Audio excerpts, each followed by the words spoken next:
Guys आपने जैसे कि देखा मम्मी की अभी तबीयत बहुत ज़्यादा ख़राब है और अभी बज रहे हैं रात के 12। तो देखते हैं अभी कब तक सही होती है। तो मम्मी ने आज व्लॉग भी कुछ स्टार्ट नहीं किया तो मैंने कहा आज मैं ही बनाता हूँ। तो चलो बताता हूँ आपको थोड़ी देर में उनकी कंडीशन। Audio Jungle.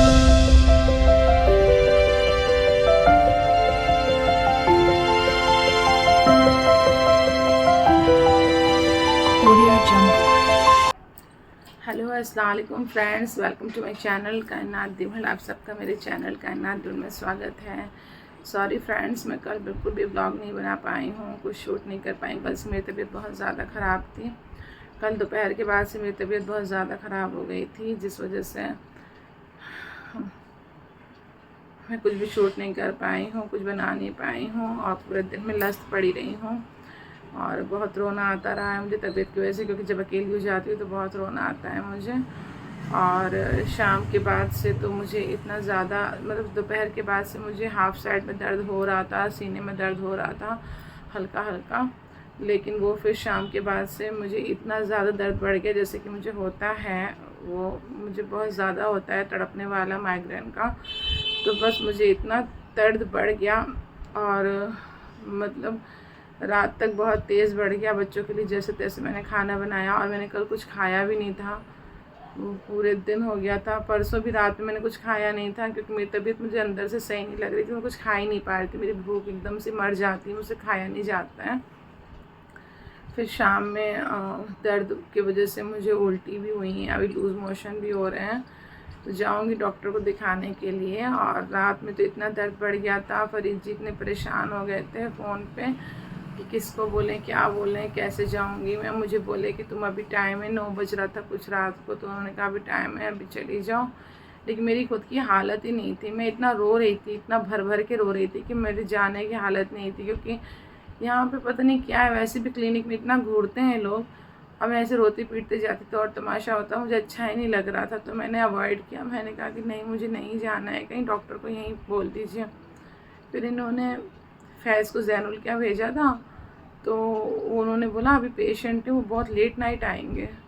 तब तो मेरा दर्द बहुत बढ़ गया, बहुत बढ़ गया। मैं तड़पी जा रही थी, इधर से मैं तड़प रही थी, उधर से वो भी परेशान ही हो रहे थे। उन्होंने दरक्षा को भी फ़ोन किया, तो दरक्षा को भी प्रॉब्लम है उसकी फैमिली में, तो वो भी हॉस्पिटल में ही थी और उसको भी प्रॉब्लम था। तो इन्होंने खैर मेरी बात बताई नहीं उसको, बस ऐसे ही फ़ोन किया कि कायनात वो दरक्षा से बात करनी है। तो उनके हस्बैंड ने बताया कि वो लोग हॉस्पिटल में हैं। तो बस इन्होंने फिर मेरी बात उसको बताई नहीं, वो बेचारी इतना परेशान होती रही। मुझे फिर बाद में फ़ोन किए, लेकिन मेरा फ़ोन फैज़ ने साइलेंट कर दिया था कि मम्मी को कोई डिस्टर्ब ना करें। मेरी कंडीशन बहुत ख़राब थी रात तक। फिर 11 साढ़े 11, मुझे याद नहीं है एग्जैक्ट टाइम, क्योंकि मैं बहुत ही परेशान थी। बार बार मुझे उल्टी जैसा हो रहा था, उल्टी हो गई थी खाली पेट की वजह से, उल्टी हो भी नहीं रही थी पर वो हो रहा था। और लूज़ मोशन की वजह से मेरी कमज़ोरी बहुत ज़्यादा बढ़ गई थी और हेडेक इतना था मुझे इस साइड में कि आँख मेरी पूरी रात में छोटी हो गई थी। फिर मुझे पापा ने, मम्मा से बात हुई, मैं उनसे जब तड़पने लगी, रो रो के परेशान होने लगी, तो फिर पापा ने किसी से दवाई भिजवाई थी। पापा ने एक हैं हमारे, तो उनको पापा ने बोला, तो फिर वो दवाई लेके आए थे। और तो बस फिर दवाई के बाद में थोड़ा मुझे आराम मिला, तो शायद मैं सो गई हूँ, मुझे फिर होश नहीं रहा है बिल्कुल भी। उसके बाद में फिर फरीद जी की रात में कॉल आई थी, तो मुझे बिल्कुल भी होश नहीं रहा, क्योंकि दवाई के नशे में या दिन भर के रो रो के थक चुकी थी मैं। तो मुझे आराम शायद मिला था, तो इसलिए अभी भी मुझे बोलने में एक साइड दर्द हो रहा है। तो फरीद जी ने बोला इसमें कुछ भी काम नहीं करना, बच्चों को जैसे तैसे मैंने स्कूल भेज दिया, अभी छोड़ के आई हूँ मैं। और अब जल्दी से आज जुमा भी है, तो जल्दी जल्दी मैं रेडी हो जाती हूँ। तो नहा के मैं पहले डॉक्टर के यहाँ ही जाऊँगी। और आज फरीद जी की उधर पे ड्यूटी भी लग गई है, शायद सुबह फ़ोन किए थे मुझे, तो कह रहे थे कि परेशान नहीं होना, तुम अपने से चली जाना।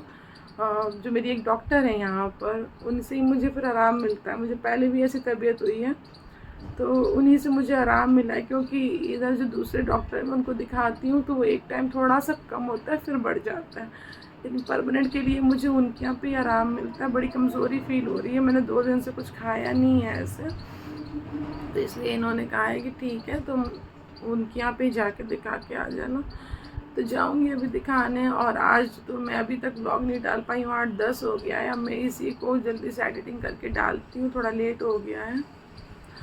और बस बहुत मुझे लो फील हो रहा है, क्योंकि कोई रहता नहीं है ना, तो और ज़्यादा मुझे ख़राब लगने लगता है। जब तक मैं कर पाती हूँ, लेकिन जब मैं खुद कुछ नहीं कर पाती हूँ ना, तो मुझे बहुत ख़राब होता है। और मैं एक टाइम पे अपनी तबीयत से उठ चुकी हूँ, तो इसलिए घबरा जाती हूँ, बच्चों के लिए घबरा जाती हूँ। रात से बच्चे बहुत परेशान हो गए थे, दोनों मेरे पास से हट नहीं रहते। शाम से तो दोनों बच्चों ने मुझे जैसे संभाला है, अल्लाह ऐसे बच्चे सबको दे। तो चलिए फ्रेंड्स, मैं रोक है और आप लोग को परेशान नहीं करना चाहती हूँ, तो चलिए। वो तो मेरी तबीयत जब ऐसी होती है ना, तो मुझे आ ही जाता है रोना। और अभी भी मुझे दर्द हो रहा है, दवाई है वैसे, तो अभी मैं खा लूँगी, शायद उससे थोड़ा कंट्रोल होगा, तो थोड़ा सा मैं कुछ कर पाऊँगी।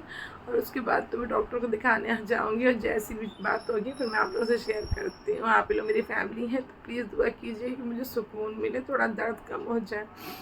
चलिए फ्रेंड्स, अब मैं ब्लॉग को यहीं एंड करती हूँ। रात को फर्स्ट साइड को शूट कर रहे थे, तो मुझे लग रहा था क्या, तो देखती हूँ। चलिए फ्रेंड्स, अब मैं अपने ब्लॉग को यहीं एंड करती हूँ। आप लोग अपना ख्याल रखिए, सुरक्षित रहिए, सेफ रहिए, हंसते रहिए, मुस्कुराते रहिए, और मेरे ब्लॉग देखते रहिए, हंसते रहिए, मुस्कुराते रहिए। मैं भी हंसती रहूँगी, मुस्कुराती रहूँगी, और मेरे ब्लॉग देखते रहिए। अल्लाह हाफिज़, टेक केयर, बाय, जय हिंद, जय भारत।